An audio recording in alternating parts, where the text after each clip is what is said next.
Like the thing I've learned about life, like everybody is in different businesses, per se, but at the end of the day, we're all in the people's business.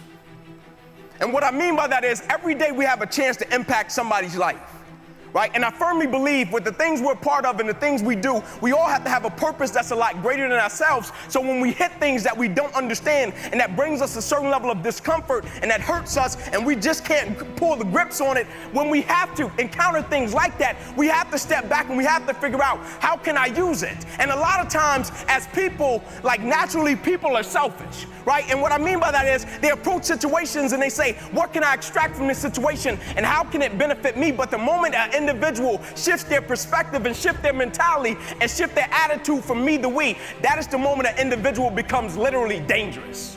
Because now an individual is attached to purpose and mission. And when you have an individual that's attached to purpose and mission, it's not too many things that's gonna stop them. You see, my football career ended, but my reason for why I lived my life, it never did.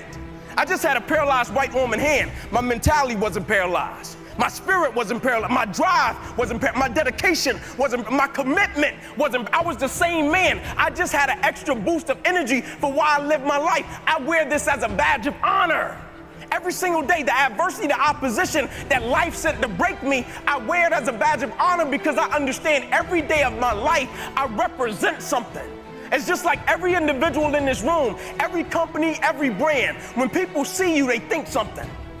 How can we be those people that's a breath of fresh air, man? How can we be those people that live life with passion and compassion? How can we be those people when we ask people questions, we don't just listen with the intent to reply, but we actually listen with the intent to understand? How can we be those people that understand everybody that comes across our path, they come across our path for a reason. And so when we approach them, we listen, and we share a little bit of love, and we want to leave them a little bit different. Like I'll never forget, I talked to the guy that I encountered the hit with that left my arm like this, and that changed my life. I'll never forget I talked to him. He called me and he played for the University of Air Force, obviously, and he just so happened to be from Atlanta. And he calls me, and I picked up the phone. It was about 1.5 years after my incident happened.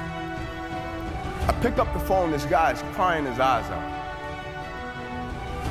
And he says to me as he's crying, "I'm sorry. I'm sorry, I'm sorry." He said, "I didn't have a shot at the NFL." He said, "You did." He said, "I feel as if I messed your life up." And I said to him, "Thank you." He stopped crying. He said, "What do you mean, thank you?" I said, "I'm saying thank you because if this incident didn't happen, who's to say that I would be the man that I now am? Who's to say that I would be the father that I now? Who's to say that I would have the perspective that I have? Not that my perspective was bad before. Adversity, it's all about perspective. It's never about what we go through. It's how we view what we go through." And when I told him thank you, the reason he didn't understand it, it's not so much about a story, right? We all have stories. Like the ESPN producer told me, he came down to see me in Atlanta and they shot my little special, and he told me, "I'm not coming just for the story. Everybody has a story." He said, "I'm coming because I can't understand your perspective, and I can't understand how you can be thankful for something that brings a lot of people pain, and they just can't understand. I can't understand how you're thankful for something that a lot of people can't even process, and they would use it as an excuse." And I said, "You probably can't understand it because you don't live life the way that I live it.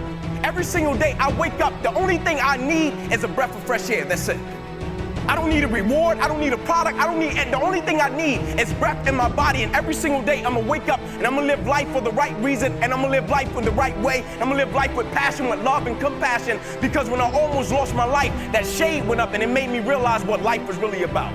And at the end of the day, I think we all know it's not about anything superficial or materialistic. We've all experienced that. We've all got that new car, and then 3 days later, it's just a new car. And then we've all done something for a family at Christmas. And why did it feel better when we did something for a family at Christmas than when we did something for ourselves? Because life is attached to growth. And life is attached to service. And what that service is serving something that serves a lot greater purpose than just ourselves.